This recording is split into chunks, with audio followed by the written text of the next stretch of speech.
大概切这个大小。第一个要下的是酱油。我现在在医院做开场，是呼吸中止症。我们到医院了。这个应该是第2塞。对，它的鼻子跟嘴巴露出来。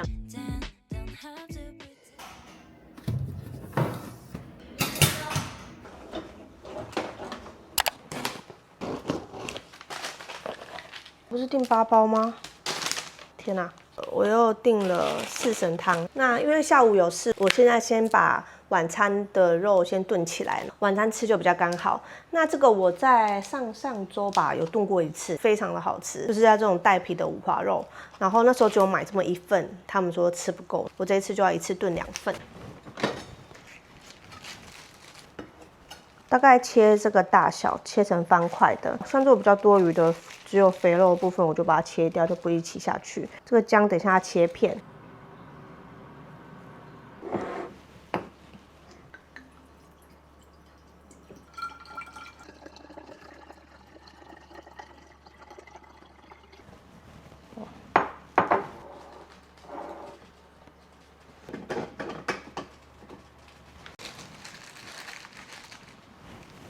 姜片，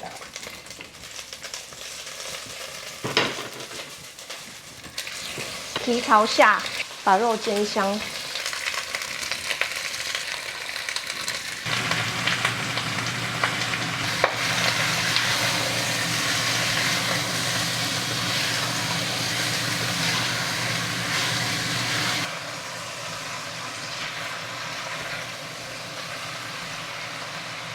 第一个要下的是酱油，因为猪油跟酱油融合之后，那个味道会比较香，所以你不能先加水哦，先加水那个味道就冲淡掉了。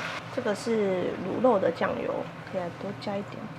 那它底下的猪油跟酱油滚过一次，然后再加米酒或是绍兴，可以加一点绍兴会比较香。哦，那个肉每块都要沾到酱油。接着再加入米酒，再加入几颗蒜头。2根辣椒，最后加入热水，水大概淹过肉的程度就好了。再加800cc 的水，这个用小火炖1个小时就好了。打开来之后，看你要不要再让它慢慢的收汁，可以依照自己的喜好保留那个水量。看伺候老年的一些技术。最开的咱们就是格式、分行、画室、机海、书房，最外墙是书画卷、五色五香，开最前高位。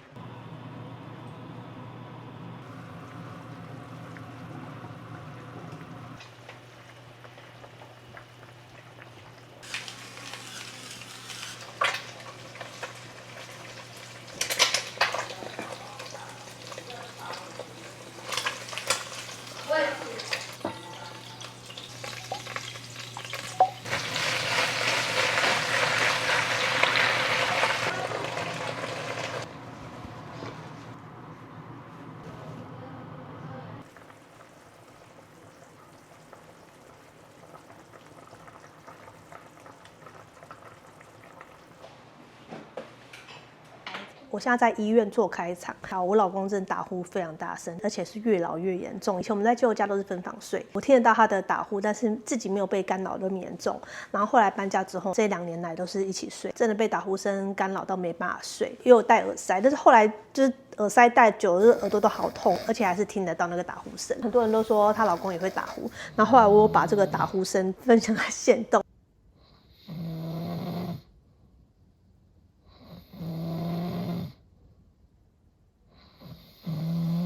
就有很多粉丝说这有可能是呼吸中止症。后来我老公有去看耳鼻喉科，然后去借了那个机器回来测，那个是呼吸中止症。然后后来测的结果就是还蛮严重的，所以我老公就决定要来动手术，就是会影响到另外一半的睡眠嘛。再来就是呼吸中止症算比较危险，我就很好奇查了一下，为什么都是男生比较会打呼？是因为男生跟女生的生理构造不一样，男生那个气管啊天生就比较狭窄，而且男生颈部啊跟腹部比较容易堆积脂肪，造成气道这边比较容易受阻。那还有另外一个问题就是年纪越大，打呼声越大声呢，就年纪的关系啊，那个肌肉的张力会下降，然后还有一些荷尔蒙的影响。好，就是大部分是这些原因，还有一些生活的因素，比如说体重增加，或者是抽烟啊、喝酒之类的。我之前有买过止鼾枕。那个止鼾枕不便宜哦，而且小声一点点，可能一翻身，然后又挤压到，就很大声这样子。再来分享这个是要挂什么科，一般都是挂耳鼻喉科，比较细节要等我老公回来，因为我觉得我怕我讲错，我等他回来的时候再请他跟大家分享。因为我们今天6点才来医院报到，手术会住院3天，那其实是门诊手术啦。那第一天就是先住院检查，我老公现在就是先下去做那个麻醉检查。这个手术的名称叫做下鼻甲双极电烧，大家如果有那个关键字也可以去查一下，以下会跟你说明比较多手术的风险啊，跟不手术的风险。透过这个门诊手术呢，可以让他打呼声小声一点，就是我会睡得比较好。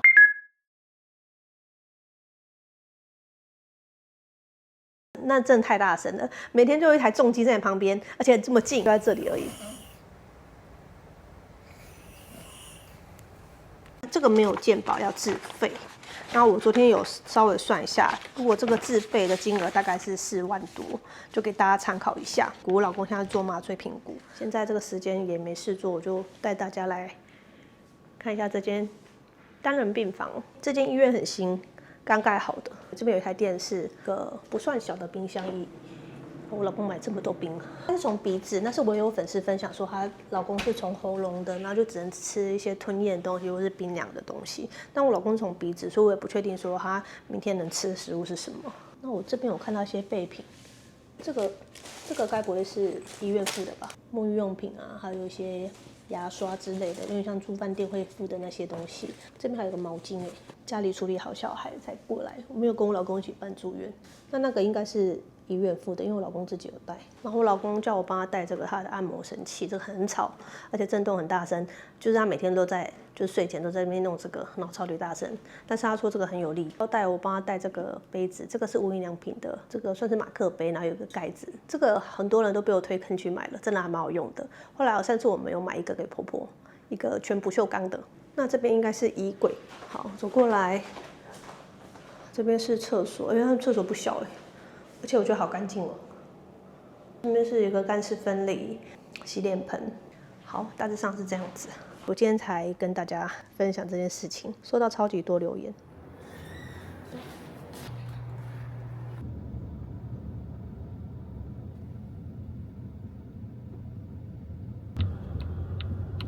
小关，你的贝贝要带着去吗？走。开车，我们到医院了，然后我要先去帮我老公买洗鼻器。刚刚接到通知，应该是中午12点的手术。医生6点半就来了。是哦。对啊，跟我讲其实不是全麻。啊？本来就不是全麻，他写局部麻。但昨天所有的人都说我全麻，所以我不能进食。结果我就11点40几一直猛拼啊。我把泡面吃掉，10点半我就开始冲刺，狂吃，所有人都说我是全麻。是哦，怎么可能这种小手术全麻？对啊，原则是排中午的，但中间有变动的话会提早告诉我。是哦，所以你现在还是不能吃东西？我忘记问他。因为想说我到底要不要买，因为我怕我这边吃的香喷喷，然后你又那边不爽，就说你不能吃东西。我忘记问，因为你这个人就是肚子饿会生气。超人问他26，肚子饿就会发脾气的人。现在肚子有点饿。那小白买那个没有味道的面包。他吃面包啊，他有带作业来，作业要写哦。哦，那个桥很塞哎，刚刚就塞在那个桥上面。原定是中午12点要手术，那刚刚护理师来通知，我们现在就要去手术了。然后刚好他们这边在换一些空调设备。那护理师有说床要整个推进去，我以为是自己走进去就好，等下会有人来帮忙推这个床。就这帮我移过来。好。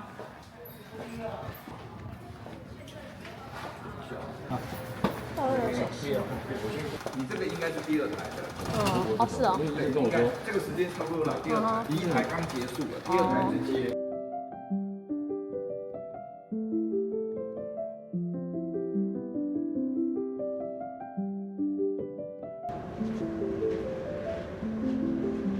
他手术完之后，就只要没有不舒服的话，就可以吃东西跟喝水。所以我刚好去楼下美食街买了午餐。小乖，因为我怕他便当又这个不吃那个不吃的，所以我就帮他买了牛冻饭。楼下有梁色汉，就买了一个，这个是竹笋汤，一个椒麻鸡跟一个鸡腿饭这样子。手术啊，因为喝水会比较麻烦，所以最好是准备吸管。就用这个电子包样。你可以这么立哈，就记错了，我是叫排骨。哎，我还要点一个汤，我要吃椒麻鸡，有附这个酱，简直是来度假，你还买这些饼干。那你自己倒。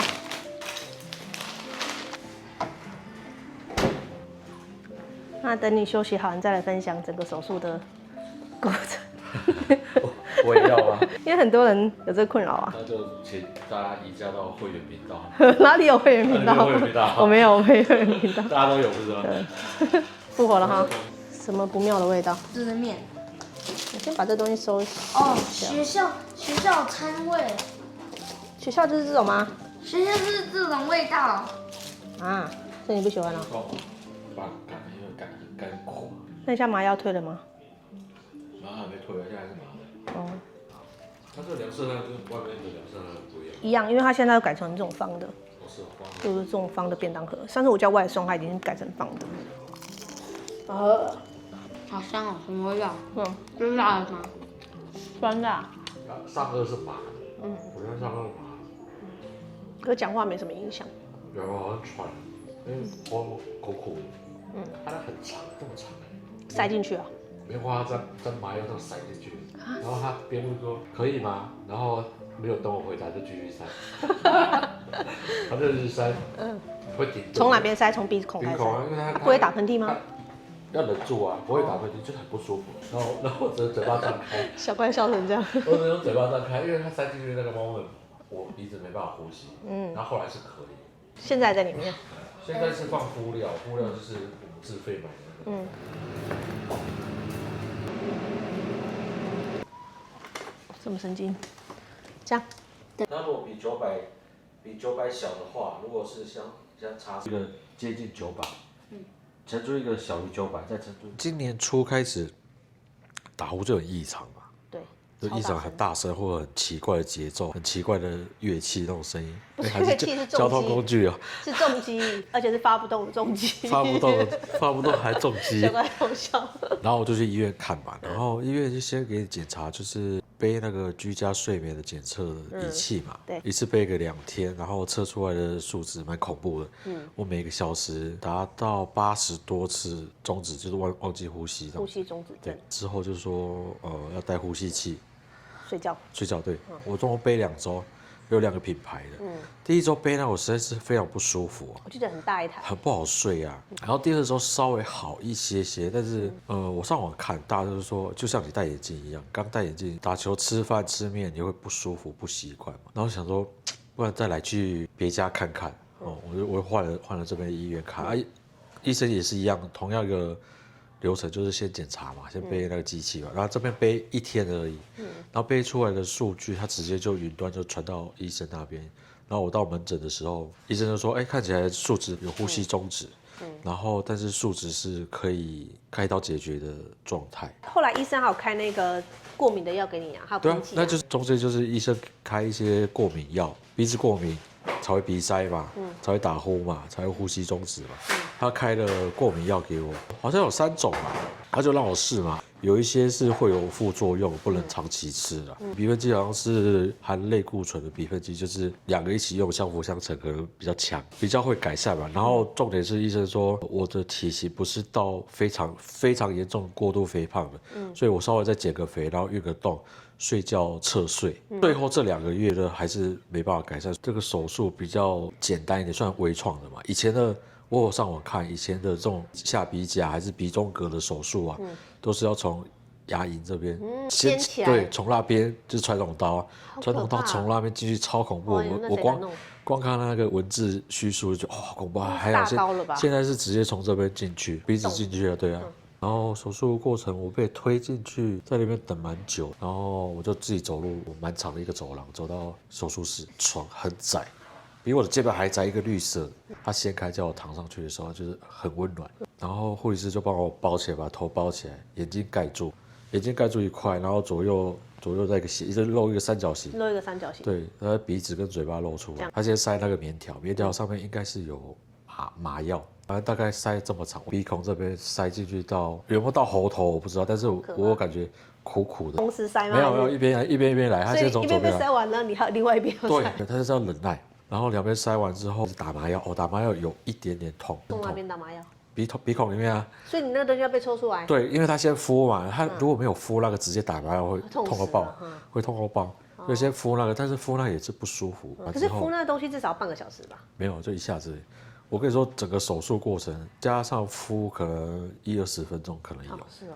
然后手术很快，打右边麻药的时候，他问我说会不会痛，我就明显感觉到有东西要拿起来了。网络上叙述应该是就是正负电极进去嘛，然后进去之后通电，一边先，他就刺蛮长蛮深的因为已经有麻药，有一点点痛，一点点痛，但是不舒服，但是完全可以接受的痛，就是你就感觉到有东西顶到，然后又推进，因为医生的脚一直在踩踏板，像那个牙医那种。我在猜，就是踩踏板之后就通电，就是射频就开始通电嘛，一直推进，一直推进。我想说差不多吧，还来，又继续推进，就顶到很里面哦，很里面的地方我不知道怎么形容，就是反正就是进去大概5到8公分应该有。刺了之后还会换位置刺，用右边的时候我就开始数，我就开始算时间，用了大概400多秒吧。怎么这么多？我有算，最好你记得住。我是在那边算。我不知道准不准啊，因为可能那个频率被他们影响到，又想要听他们聊天，然后就顺利结束，就后来帮我敷这个敷料，就自费的敷料嘛。我现在看得到就是2种棉花，而且有点湿。因为它会流出来嘛，所以它那个敷料敷完之后要塞着棉花。病房的护理师才说要那个纱布挡着。我现在看你这样子，我就在笑。笑什么的？就2个拜拜。2点了没？2点我就把它射到你身上，压着，然后结束之后就下床，然后走回去床上。你还自己走回来？我就自己走回去啊。走回去。他说一颗是抗生素，一颗是止血的，一颗是什么忘了？你是什么口味的？这个葡萄的。就是我刚买回来那个。果葡萄的。最好吃。这是你分享的止鼾手术的流程，下次要不要分享不会怀孕那叫什么手术？我要去做那个吗？没有，对啊，我想说你要去做啊。我要去做那个吗？我有时间吗？啊，早知道一起排哦。可以哈。对啊。那是什么手术啊？想不起来。就是结扎啊，对，结扎手术。对啊。对啊。我没有想到啊。少在那边。都住2天了。